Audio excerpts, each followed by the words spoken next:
I'm going to go to Magid. He has carved a niche in the data analytics and AI world by translating complex data sets into actionable and tangible insights. I'm not sure what that means, but hopefully he's going to explain it.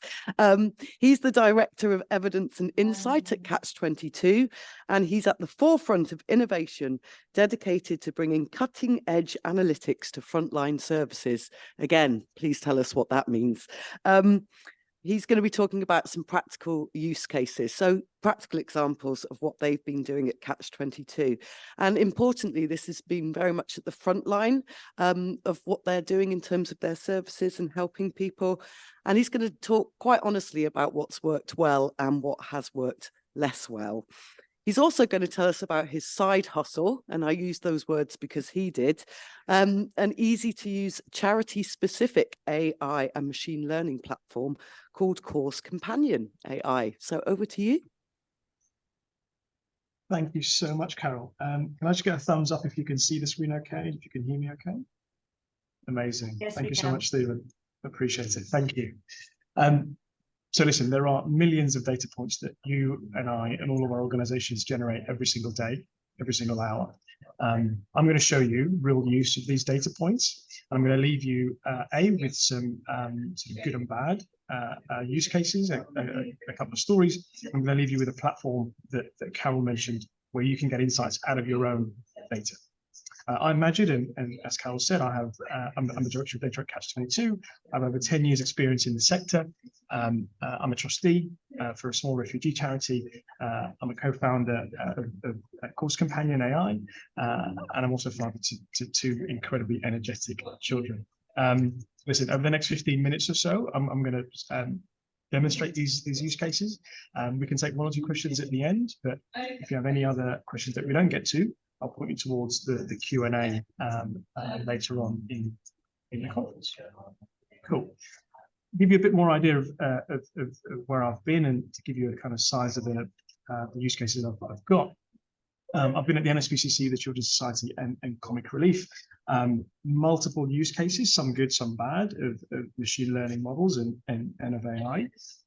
The common theme across all of these places is that there is a hunger to use models. There's a hunger to use some of the great tools that David just mentioned to you.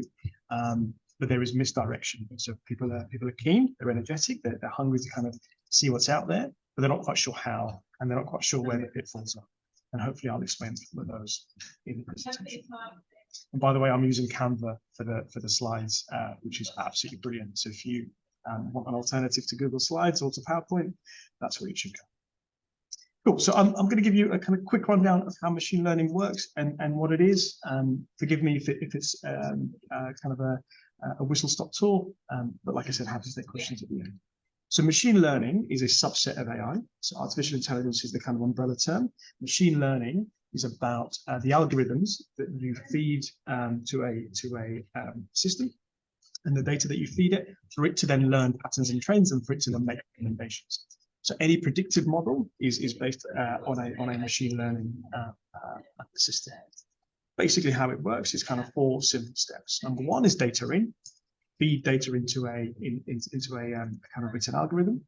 You then clean that data and you begin to analyze. You begin to find the initial trends yourself, and then you train the model. So you'll see examples of where models have been trained to identify pictures of cats and dogs versus pictures of any other kind of inanimate object. That's through training. So you tell the model initially at the beginning stage what a cat is, what a dog is, and then it will recognize the pattern, and it will then do that work for itself much quicker than a human can. So you can see in that kind of middle section, we tell it which cards have a circle, which cards have a triangle, and then let it go free on a whole set of cards.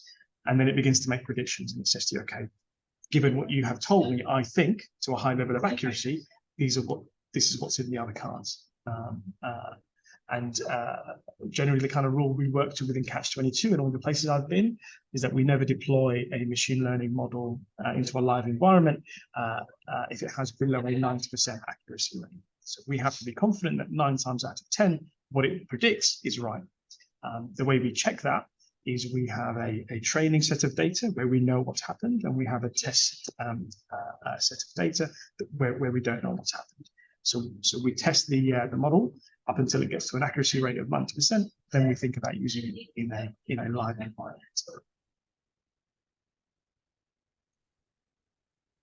Cool. So one of the real life examples I'm going to use is for a food bank, and this was through DataKind UK, who are a magnificent organisation in our sector, full of kind of resources and people who can help you sort of bring your data to life.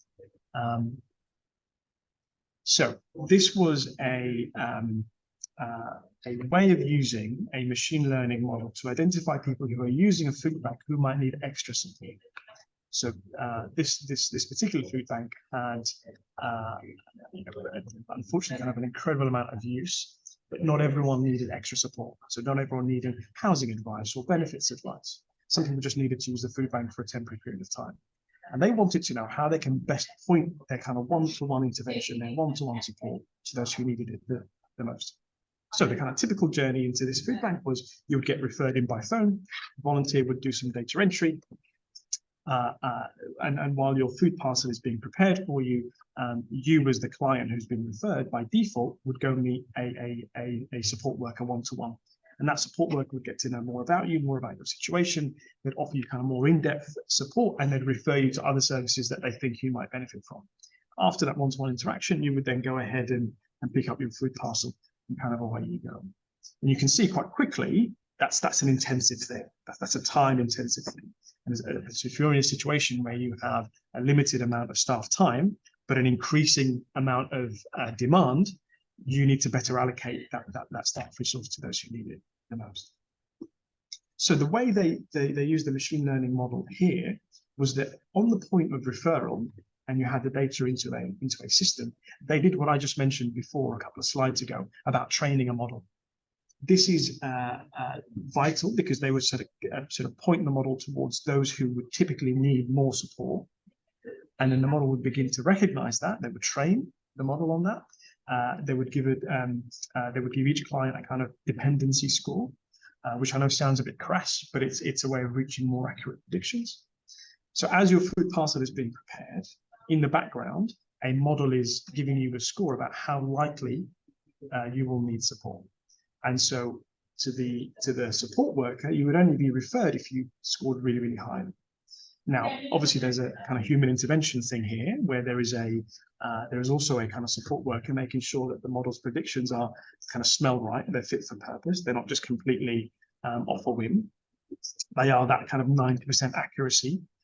So that kind of human intervention point is looking for the 1 in 10 that might get missed, which is what we'd call a kind of false positive. Anyway, so the model then recommends those who it thinks have superbly high need. It would then refer them to a support worker. They would do that kind of intervention about how much more can we support you, how much kind of deeper assistance you might need from other services, and they would refer you on. And that's really, really key, right? That's really, really important, because you then have that limited amount of staff time being pointed towards those who need it the most. What the model can then do is tell you, okay, these are your highest scoring clients who might need extra support today, now. And then in the score below it, it would give you those who it thinks in the future might need more support. So that's where early intervention comes in. So say, for example, you're only getting referrals for those who score 8, 9, and 10, really, really high, who might be super dependent on a food bank. You would then see a view of those who score 5, 6, and 7. So for whom today, they don't need support or as intensive support. But in the coming weeks and months, should their situation remain the same, they might need an intervention, right? So you can then build into your strategy about funding for more support workers that can be the early intervention for those in the middle schooling bracket, right? And so you're not just focused on the kind of most extreme points of need. You've got an idea about where else you can go.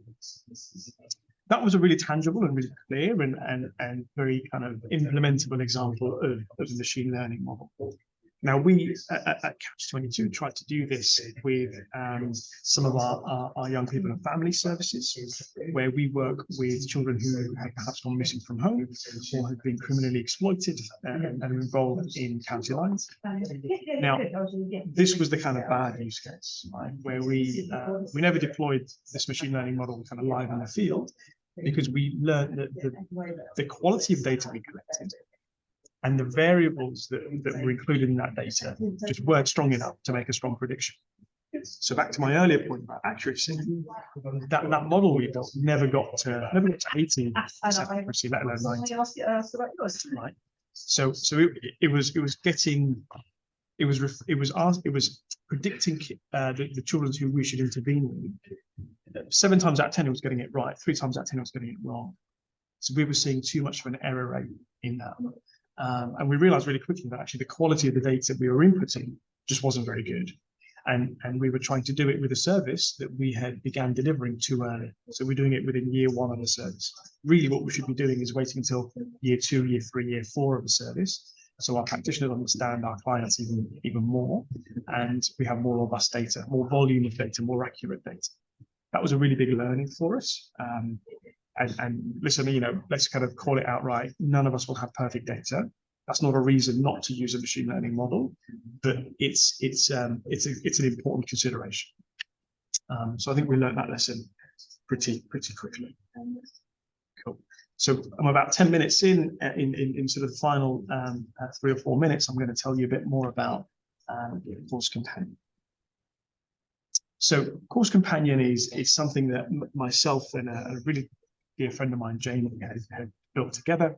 We were both analysts at the Children's Society, and I think we both grew quite frustrated from the fact that we wanted to use machine learning models where we'd spend weeks and weeks trying to find the right amount of data, the right accuracy of data, learning some of the coding we needed to write, trying to build a model. Sometimes it would fail, sometimes it wouldn't be quite as accurate as we wanted to.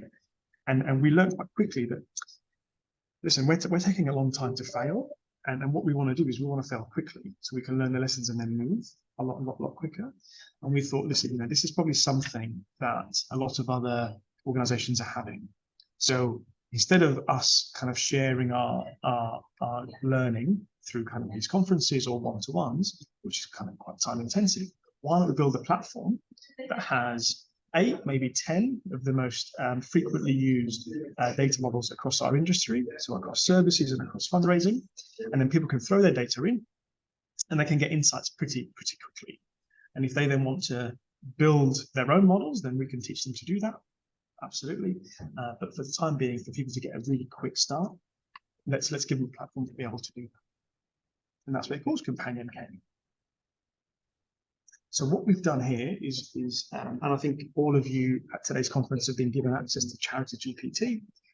The way Charity GPT works is not too dissimilar to Chat GPT.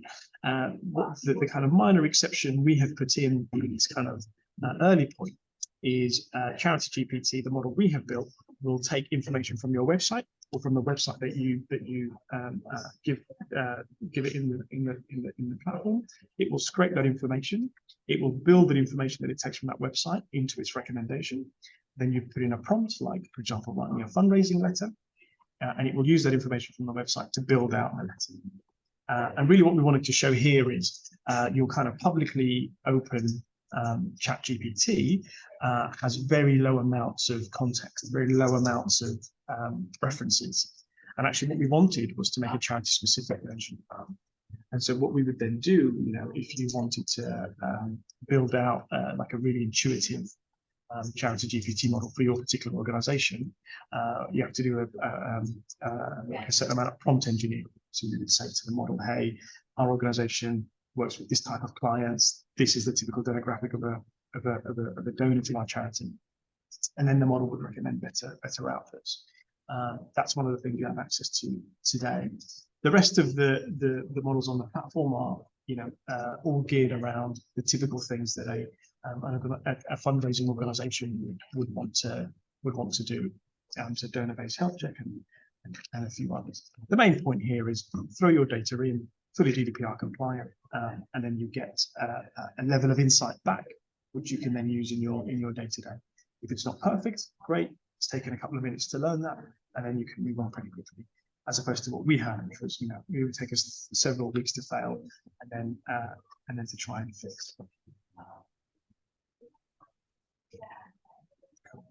And because this is something we're sort of only really launching now within the sector, we wanted to make it super convenient. So you don't need to learn any coding. You don't have to be a whiz. You just sort of drop an Excel or a CSV file into one of the available models.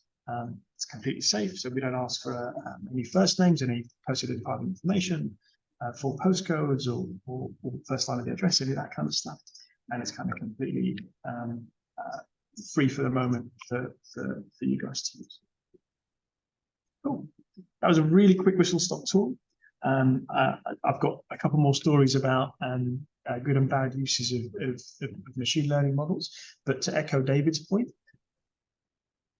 having bad data, having bad quality data, or not having the kind of right knowledge kind of isn't, they shouldn't be barriers to entry. They shouldn't be barriers to using a machine learning model.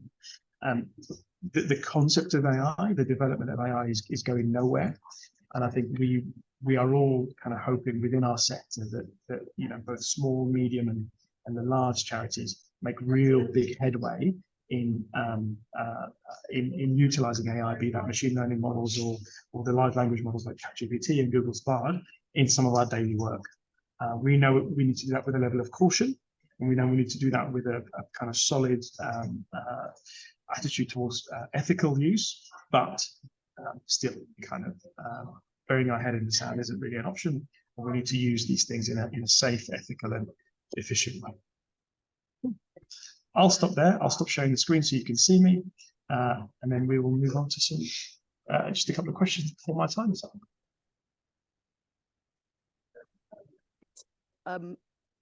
Can you hear me? Yes. So Magid isn't able to stay for the rest of the afternoon, so he gets a free pass, and we're allowed to have a couple of questions to him before he leaves. So does anybody in the room have a question for Magid? And I'm looking to my colleagues to see if there are any questions online.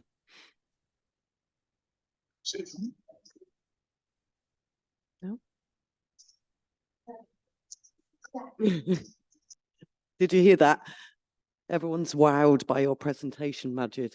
That's you being exceptionally nice. I think, listen, there are plenty of there's a healthy amount of fear and skepticism about the use of machine learning models and AI, and some of this stuff can seem like super academic and inaccessible. It isn't. There are plenty of free platforms, not just Course Companion, but lots and lots and lots of other models that are freely available that will identify patterns and trends within your data and then make recommendations for you. There are plenty of volunteers, particularly within DataKind UK, who have an immense amount of skill and talent and experience, who can build you these algorithms that can get insights out of your data. So you don't have to rely on me, you don't have to rely on Course Companion. There is plenty of resources, plenty of networks and people and tools that you can rely on. So I think if you take anything away, it's that dive into this. It's super useful if done so. If sort of done. I've got one question for you, Magid, which has come through on the Slido and was directed to any speaker. So I'm going to use it for you. How has AI impacted on your everyday life? What has improved? Really good question. So number one, I am able to do work that otherwise would have taken me hours, if not kind of days, much, much quicker. So again, like large language models like ChatGPT, if someone says to me, listen, we need a slide deck to trustees that explains A, B, and C.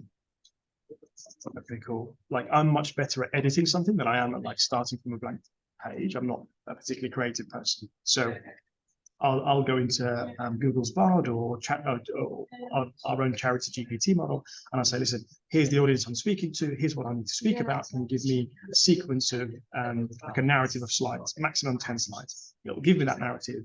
Brilliant. I'll put that into Canva or into PowerPoint. Bang, I've got my starter. And so to do that from scratch would have taken me 2.5 hours, 3 hours. Within 10 minutes, I've got a starter. Within an hour, I've got a draft version. Within 2 hours, I've got an edited, ready live version to go. and suddenly I'm much more efficient.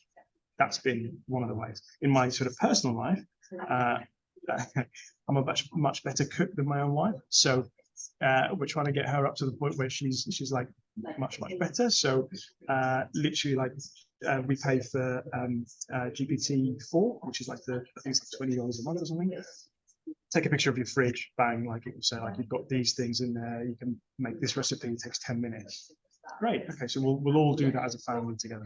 Obviously, the kitchen's an absolute bomb site at the end of it, but it's a kind of fun, easy way to like get recipes done, get dinner at the end of the day knocked out. So yeah, I've just seen another question in the chat about how small organisations can benefit from our services. Am I okay to answer that? Yeah. By that, I'm assuming services is Course Companion. So Course Companion is freely available. So I think if you just go to the URL courscompanion.ai, there are models that are in development, they're grayed out, and there are models that are ready available and free, particularly the Character GPT one. So go on there, go through the steps, and away you go.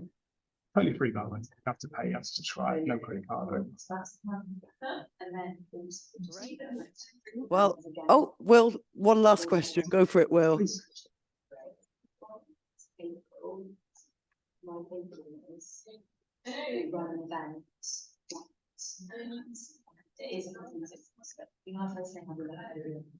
Did you hear that? No. Oh, we're getting a mic. Sorry.